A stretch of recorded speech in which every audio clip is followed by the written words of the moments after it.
Ada yang mengatakan bahwa ini konspirasi lah. Ada yang mengatakan ini apalah, ini apalah. Sehingga orang menganggap bahwa misalkan kebijakan new normal ini dianggapnya sebagai bagian dari ya sudah kita sekarang boleh bisa pakai masker, boleh berkumpul, boleh datang lagi, boleh pesta-pesta lagi, boleh seperti biasa. Atau orang yang mengatakan bahwa bahkan ada yang meyakini bahwa ya virus corona ini bukan lagi satu.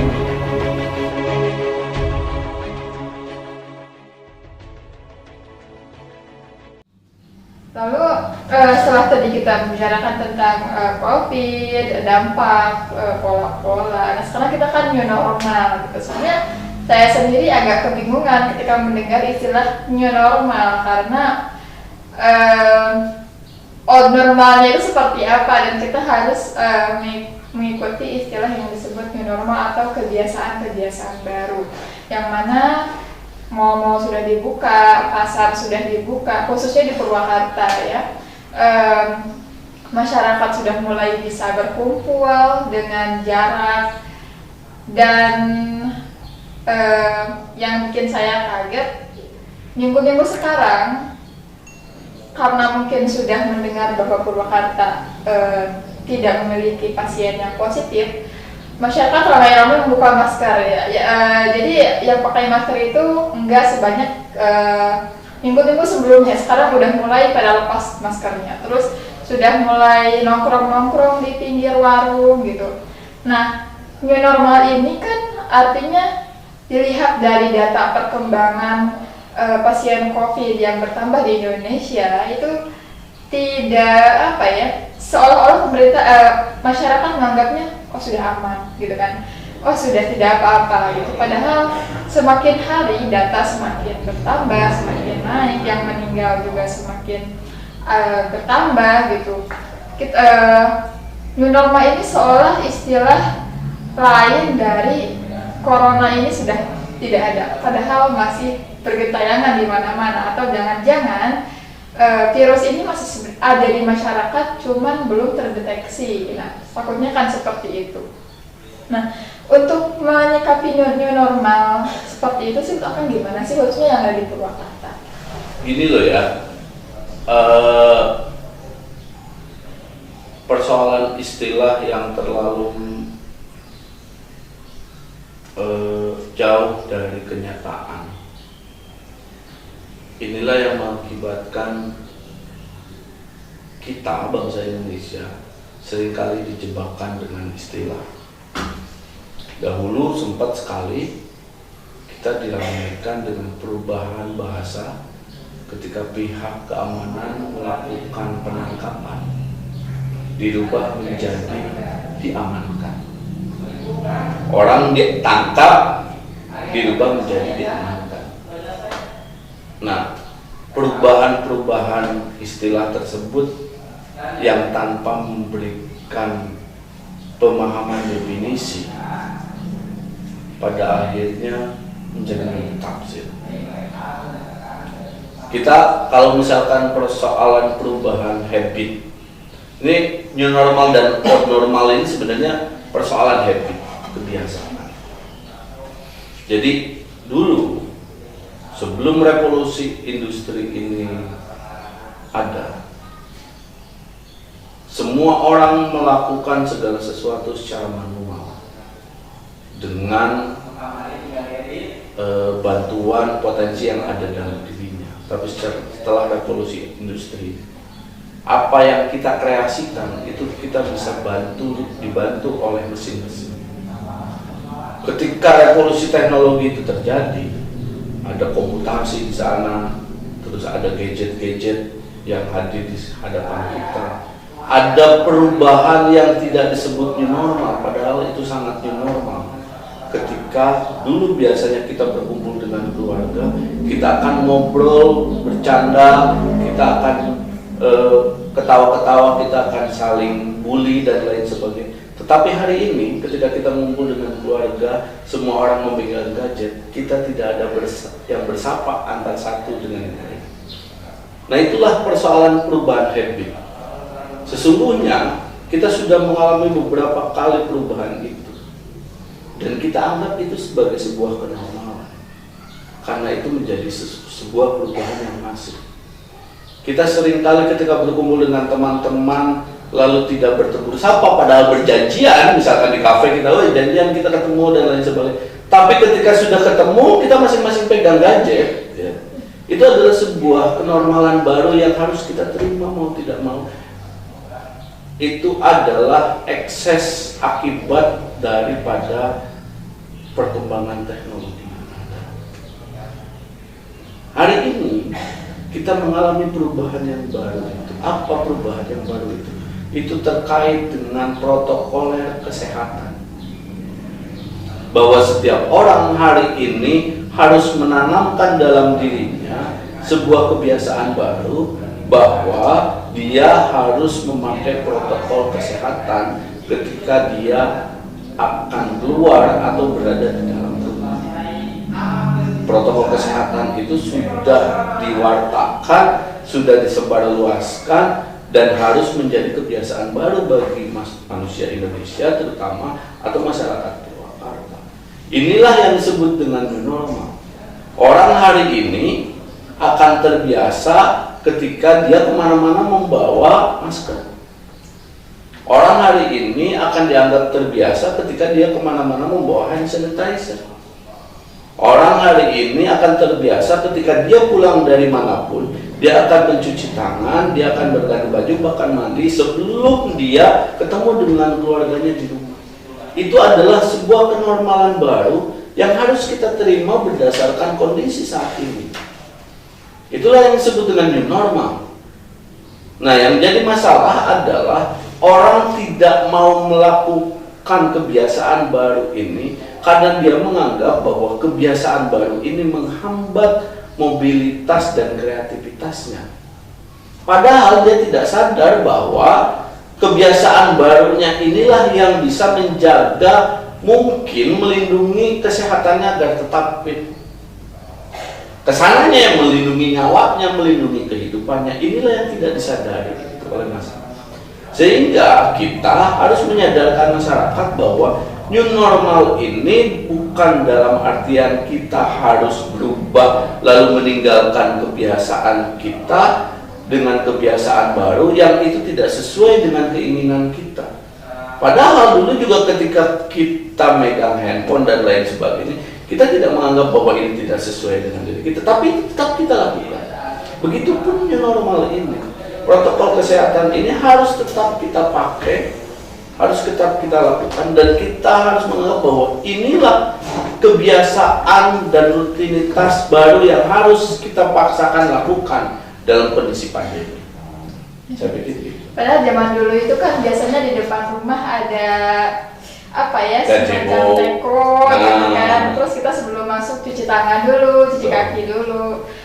Jangan-jangan new normal yang kita lakukan hari ini adalah sebenarnya kebiasaan lama yang sempat hilang, gitu kan, lalu dilakukan lagi pada zaman sekarang. Mungkin dulu walaupun belum ada virus corona, tapi orang-orang tua zaman terdahulu sangat apik gitu dalam menjaga kesehatannya. Menarik. Oh iya, tadi sebelum mulai saya baca-baca artikel dulu Kang soal rapat Bapak Jokowi dengan para menteri kemarin, yang ternyata ada fakta yang mengejutkan tentang anggaran.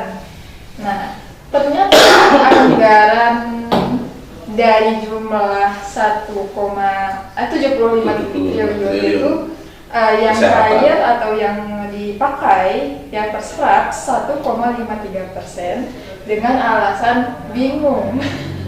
Ini agak unik juga gitu, karena biasanya orang-orang di pemerintahan berlomba-lomba untuk menghabiskan anggaran. Tapi sekarang ketika zaman pandemi ini, nggak hanya masyarakat biasa yang bingung, ternyata pemerintahnya juga bingung. Ini anggaran dipakai apa saja.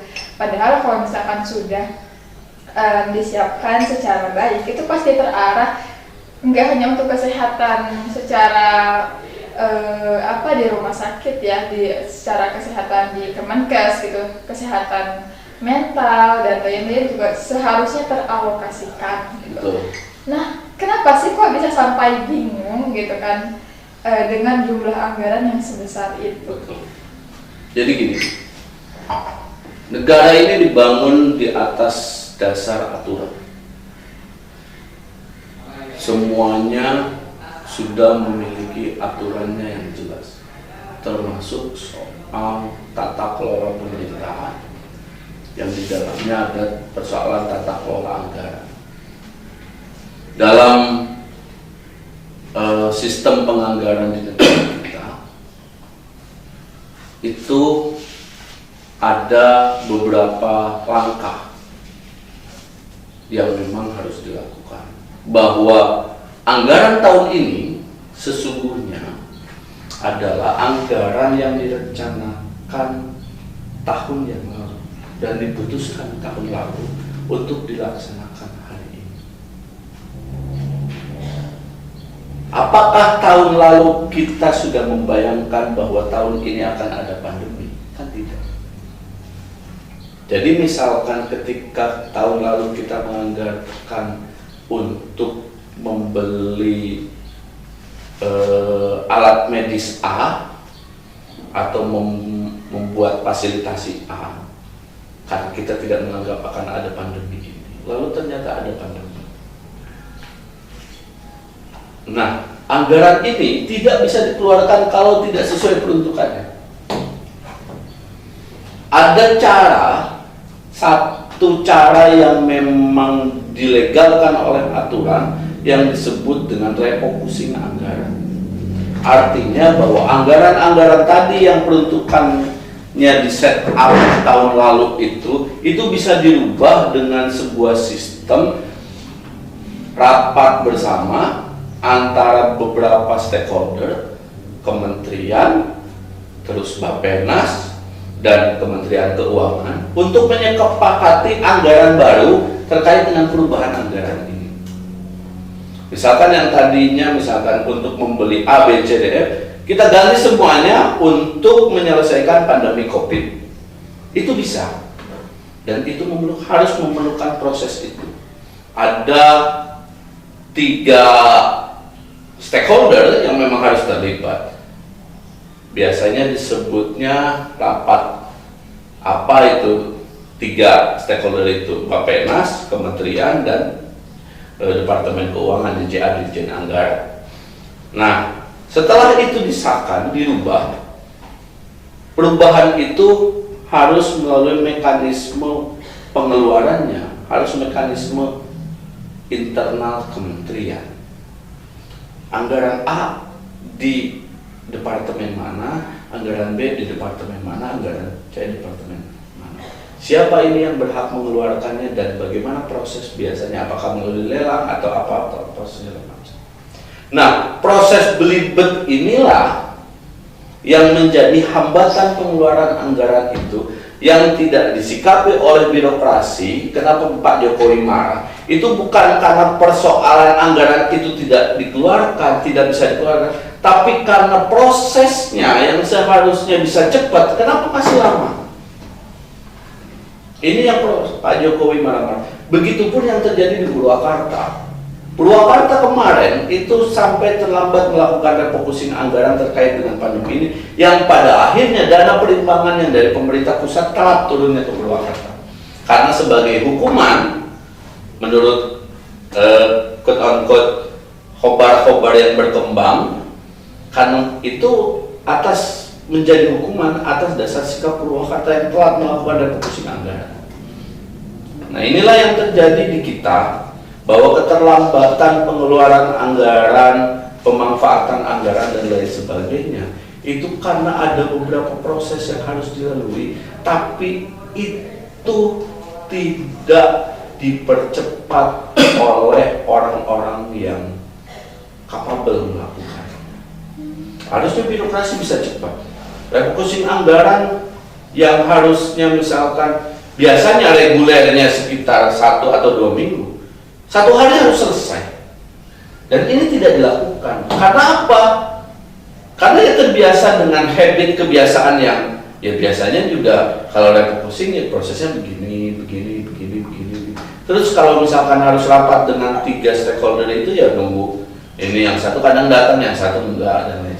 Inilah hambatan birokrasi yang ada di kita sehingga pemanfaatan anggaran itu tidak bisa tereksekusi secepatnya, dan ini yang membuat Presiden marah. Saya yakin itu yang membuat Presiden marah. Karena proses ini tidak bisa dipercepat.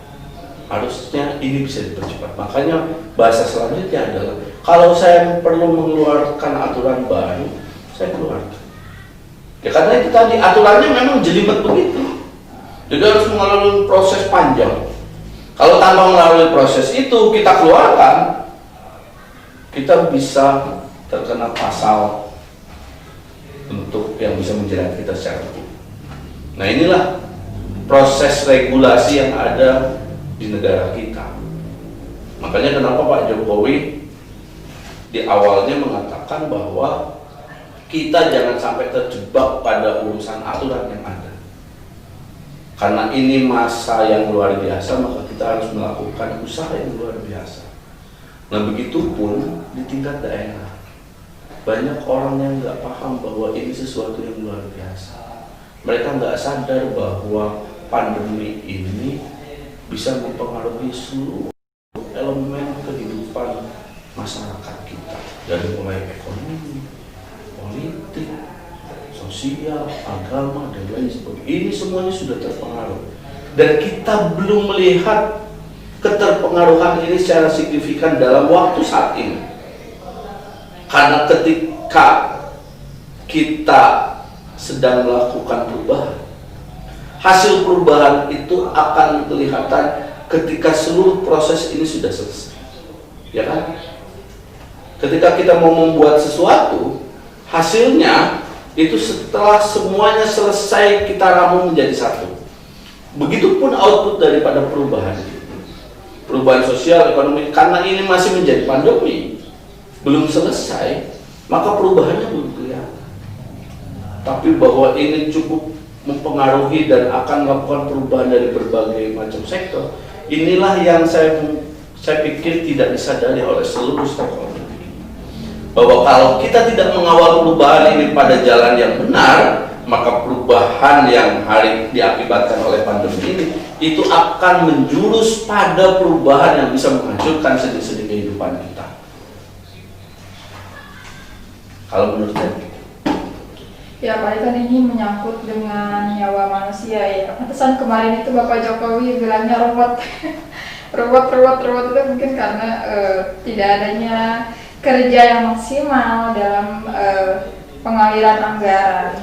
Nah, dari pemaksimalan anggaran tadi, otomatis karena tidak maksimal dalam memberikan fasilitas akses terlebih dalam hal anggaran kepada tenaga kesehatan dan lain-lain, maka akan berdampak pada kualitas pelayanan yang diberikan. Nah, karena buruknya kualitas pelayanan yang diberikan, maka korban-korban pun semakin banyak berjatuhan. Nah, dilihat dari pengelolaan informasi COVID yang semakin ribuan meningkat, itu memang pemerintah saat ini sudah lumayan transparan ya dalam memberikan informasi bahwa hari ini yang naik berapa ratus gitu kan, yang bertambah berapa ratus. Saya sih berharapnya jangan ratusan ya, tapi nggak ada gitu. Tapi dari jumlah yang diberikan, masyarakat tuh kayak percaya nggak percaya, kok bisa sampai misalkan ribuan gitu.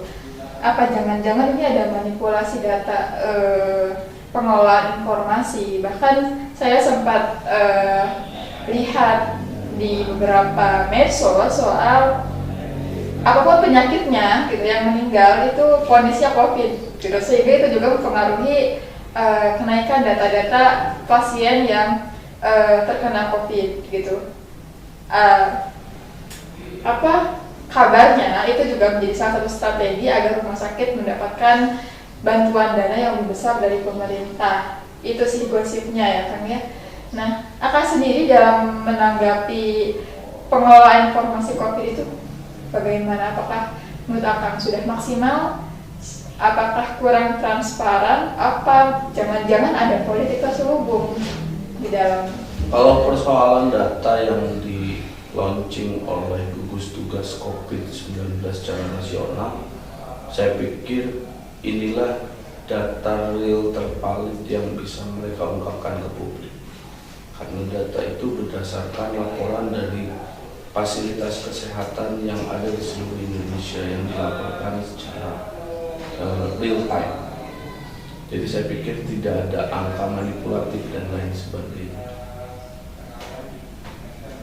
Yang lebih mengerikan adalah bahwa tes kesehatan yang berkaitan dengan pandemi ini dari persentase 260 juta lebih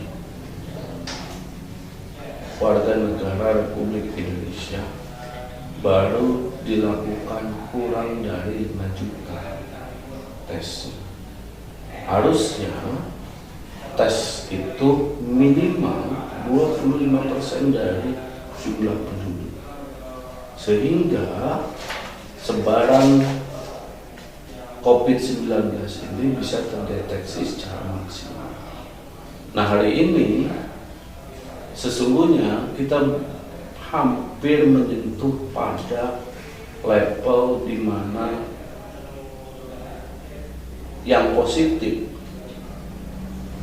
dari COVID ini seperti fenomena gunung es. Jadi bahwa yang nampak di permukaan itu memang yang terdeteksi, sedangkan kenyataan sesungguhnya masih banyak, dan saya yakini itu masih banyak yang tidak terdeteksi tapi memang sudah menjadi bagian dari penyakit ini. Nah, inilah yang mengerikan. Kita, masyarakat kita dihadapkan pada second opinion yang bukannya melakukan penjagaan terhadap nalar kewarasan masyarakat Indonesia, tapi malah memberikan second opinion yang tidak berbasis pada kewarasan dan penjagaan terhadap nyawa manusia. Atau ada orang yang mengatakan bahwa ini hampir di semua rumah sakit orang yang nggak sakit corona tapi kok dikatakan sakit corona, ini apa-apaan, ini karena ada konspirasi antara rumah sakit dengan pemerintah daerah terkait dengan anggaran dan lain sebagainya. Nah, informasi-informasi ini yang saya pikir tidak menjaga kewarasan cara berpikir bangsa Indonesia. Ini yang mengaburkan kondisi COVID-19 dari persoalan yang sesungguhnya, bahwa kita harus sama-sama kuat, bersatu padu, bergotong royong menghadapi virus ini. Akhirnya ketika masyarakat terbelah pada second opinion itu, inilah yang menciptakan kegamangan dan keraguan-keraguan di masyarakat. Yang menjadi korban siapa? Masyarakat sendiri. Orang yang tidak tahu pasti tentang sesuatu, dikabulkan informasinya tentang sesuatu, maka saya yakinkan dia akan menjadi korban akan sesuatu itu. Misalkan Anda tidak tahu tentang kondisi Gunung Ciremai sedang dalam kondisi apa, lalu Anda diberi kabar yang bohong tentang kondisi Ciremai, bahwa kondisi Ciremai itu adalah sebuah gunung yang sangat indah dan sebagainya. Mari kita mendaki ke sana. Lalu Anda datang ke sana dan Anda tersesat di sana lalu meninggal di sana. Itulah kondisi masyarakat kita hari ini. Dan ini yang harus salah satu fundament dasar yang harus diselesaikan oleh kita secara bersama-sama.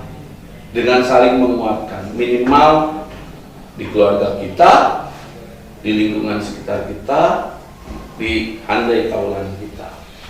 Karena dengan kondisi seperti ini, kalau kita tidak saling menguatkan, maka saya yakinkan bahwa ikatan-ikatan sosial ini akan putus dengan sendirinya seiring dengan perubahan sosial yang sedang terjadi hari ini. Sayangnya masih banyak sekali penyebaran-penyebaran hoax apalagi yang percaya tentang teori konspirasi bahwa ini adalah akal-akalan pemerintah. Dan sangat disayangkan kalau berita itu malah menyasar ke orang-orang yang awam, yang bahkan mereka tahu dari medsos seperti itu diyakini, dan terjadilah pemberontakan dan lain-lain. Nah, sekarang pada tanggal 3 Juli data terbaru dari pasien COVID bertambah 1.624 orang, dengan pasien yang sembuh 26.697 orang, dan yang meninggal menjadi totalnya 2.987. Wah, itu total manusia, bukan total nyawa manusia gitu, bukan total anak ayam gitu kan, yang seharusnya ini menjadi pelajaran entah itu untuk pemerintah dan masyarakat untuk sama-sama bekerja sama untuk menjaga kesehatan, menjaga stabilitas, bahkan saling menjaga kepercayaan lah intinya antara pemerintah dan masyarakat, bahwa memang COVID ini adalah salah satu pandemi atau wadah yang harus kita perangi bersama-sama, bukan hanya masyarakat saja, bukan hanya pemerintah saja. Ya, teman-teman semua, sahabat Pojok Alit Channel,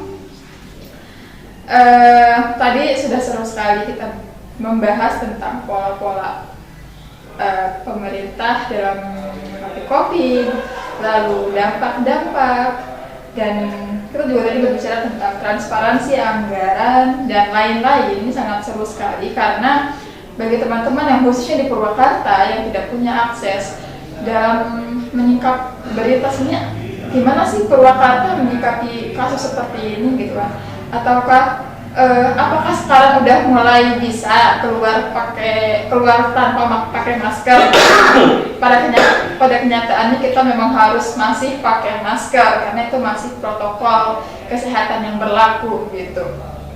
Nah, sebelum kita mengakhiri hari ini, ada pesan-pesan nggak dari Kak Najisona untuk teman-teman pemirsa Pojok Alit Channel?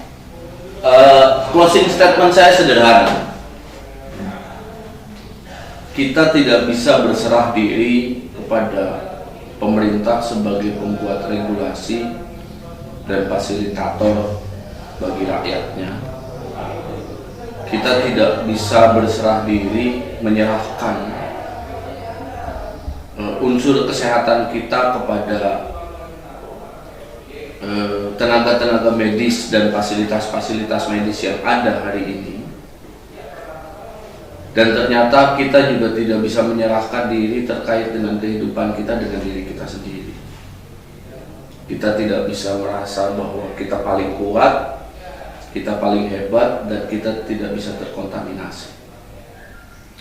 Pandemi COVID-19 ini memberikan pelajaran yang sangat berharga bahwa kita sebagai manusia memang harus bersama-sama dengan manusia yang lainnya untuk melawan segala hal yang bisa merusak diri kita. Karena sesungguhnya manusia diciptakan oleh Tuhan itu untuk menjaga keberlangsungan alam semesta ini dengan baik dan benar, bukan dengan melakukan pengrusakan. Oleh karenanya, saya berharap kepada semua yang menonton channel ini agar kita kembali masuk dalam diri kita dan mulai menelaah dan mengidentifikasi terkait dengan identitas diri kita, bahwa bangsa Indonesia adalah bangsa yang besar, bangsa yang selalu bisa menghadapi segala sesuatu dengan bersama-sama, dengan bersatu padu, dengan bergotong royong. Kita jangan tercerai-berai oleh isu, berita, atau settingan yang membuat opini atau analisa atau bahkan penelitian yang mengatakan bahwa kondisi kekinian hari ini itu adalah sebuah drama. Kita harus menganggap bahwa kondisi kekinian adalah kenyataan yang harus kita hadapi dan harus kita perangi, sehingga bukan COVID-19 atau industri farmasi yang menjadi pemenangnya, tapi manusia yang harus menjadi pemenangnya. Terima kasih. Wallahul muwaffiq ila aqwamit thoriq. Wassalamualaikum warahmatullahi wabarakatuh. Waalaikumsalam warahmatullahi wabarakatuh. Terima kasih Kang Haji Sona atas waktunya, sangat bermanfaat sekali dan sangat mencerahkan tentang perkembangan sikap pemerintah dalam COVID-19 ini. Saya sebagai reporter undur diri. Terima kasih teman-teman atas waktunya dan sampai jumpa di diskusi selanjutnya. Apakah akan lebih seru atau kira-kira materi apa yang sebenarnya dibutuhkan oleh teman-teman Pojok Alif Channel? Boleh komentar. Nanti kita akan berdiskusi dengan tema yang lebih baru dan berbeda tentunya. Terima kasih sekali lagi atas waktunya Kang Haji Sona dan teman-teman yang sudah menonton. Tetap semangat semuanya, jaga kesehatan dan jangan lupa untuk patuh terhadap protokol kesehatan. Saya Nur Hasanah, reporter Pojok Alif Channel undur diri. Terima kasih. Wassalamualaikum warahmatullahi wabarakatuh.